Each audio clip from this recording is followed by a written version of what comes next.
राजनीति के मैदान में आरोप और गिरफ्तारी कोई बड़ी बात नहीं, लेकिन जब सियासत सड़कों पर आ जाए तो सवाल भी उठते हैं और सुर्खियां भी बनती हैं। राजस्थान के देवली उनियारा विधानसभा क्षेत्र में बीते उपचुनाव के दौरान जो कुछ हुआ, उसने कानून व्यवस्था से लेकर लोकतांत्रिक मर्यादाओं का गहरे सवाल उन पर खड़े कर दिए थे। अब उसी मामले में गिरफ्तार हुए नरेश मीणा को हाईकोर्ट से बड़ी राहत मिली है। 2 बार जमानत याचिका खारिज होने के बाद आखिरकार तीसरी बार उन्हें जमानत मिल गई है। ये फैसला न सिर्फ कानूनी रूप से अहम है, बल्कि आने वाले राजनीतिक घटनाक्रमों के लिए भी एक बड़ा संकेत है।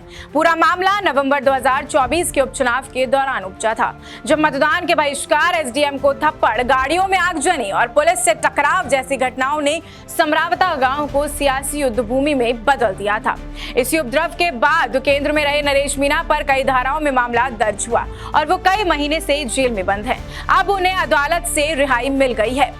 आइए आपको दिखाते हैं नरेश मीणा को लेकर रिपोर्टर दीपक कुमावत की एक खास रिपोर्ट। देवली उनियारा से निर्दलीय चुनाव लड़ने वाले नरेश मीणा आज जमानत उनकी हो गई है और उसके बाद में वो सोमवार तक जो है जेल की सलाखों से बाहर आ जाएंगे। उनके जो वकील हैं फतेह राम, उनकी आंखों में जब आंसू आ गए जब वो जमानत के लिए कोर्ट के अंदर तमाम विषयों को लेकर बहस हुई और उसके बाद में उनको रिहा कर दिया गया और जमानत के लिए कह दिया गया। क्योंकि जिस तरह से लगातार देवली उनियारा से चुनाव लड़ने वाले समरावता से नरेश मीणा लगातार जिस तरह से कामकाज कर रहे थे, एसडीएम को थप्पड़ मामले के अंदर उनको गिरफ्तार किया गया और उसके बाद में लगातार पिछले 8 महीनों से जेल की सलाखों के पीछे थे। लगातार केस पर केस खुलते गए और जमानतें होती गई, रिहाई मिलती गई और अब सोमवार को उनको जेल की सलाखों से बाहर आकर देखना ये होगा कि राजस्थान के अंदर क्या उनके जो चाहने वाले हैं, जिस तरह से आज ही कुछ तस्वीरें सामने आ रही है कि उनकी रिहाई के जमानत के आदेश के बाद में ही जो है पटाखों की आवाजें और जश्न करने वाले लोग सड़कों पर आकर जश्न मना रहे हैं। वहीं खास तौर पे जो बात रही है, पिछले 8 महीनों के अंदर तमाम कयास किए गए, उनके वकील के द्वारा लगातार दलीलें पेश की गई और उसके बाद में अब जो रिहाई मिल रही है वो कई मायनों में अहम रखती है। क्योंकि नरेश मीणा लगातार कहते आ रहे थे कि जब मुख्यमंत्री भजनलाल शर्मा से उनके परिवार की मुलाकात हुई तो उन्होंने कहा कि जल्द उनको जेल से बाहर लेकर आया जाएगा। वहीं मीणा समाज से ताल्लुकात रखने वाले किरोड़ी लाल मीणा, जो राजस्थान के अंदर वर्तमान में मंत्री के पद पर हैं, वहीं और भी नेता यानी कि जो नागौर से सांसद हैं हनुमान बेनीवाल, वो भी उनके पक्ष में खड़े हुए नजर आए।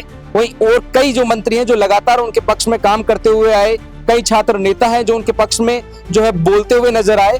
अब शायद उनको राहत मिल गई है और नरेश मीणा अब सलाखों से बाहर जल्द ही आ पाएंगे। लगातार 8 महीनों से वो जेल की सलाखों के पीछे थे, लेकिन जिस तरह से एक लगातार बात करते हैं तब एक कहा जाता है कि एक सिंदूर की कीमत तुम क्या जानो, और ये सुर्खियों में इसलिए रहता है क्योंकि इसका बहुत महत्व रखता है।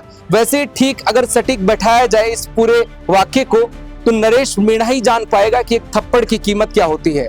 8 महीनों के लिए जेल की सलाखों के पीछे और उसके बाद में कई दलीलें, कई फाइलें पेश की गई, कई सबूत पेश किए गए, उसके बाद में ये जमानत है वो नसीब हुई है।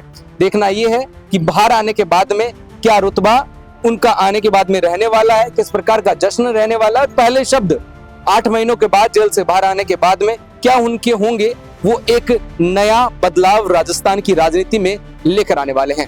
मेरे सहयोगी जावेद के साथ दीपक कुमावत, अपडेट इंडिया, जयपुर।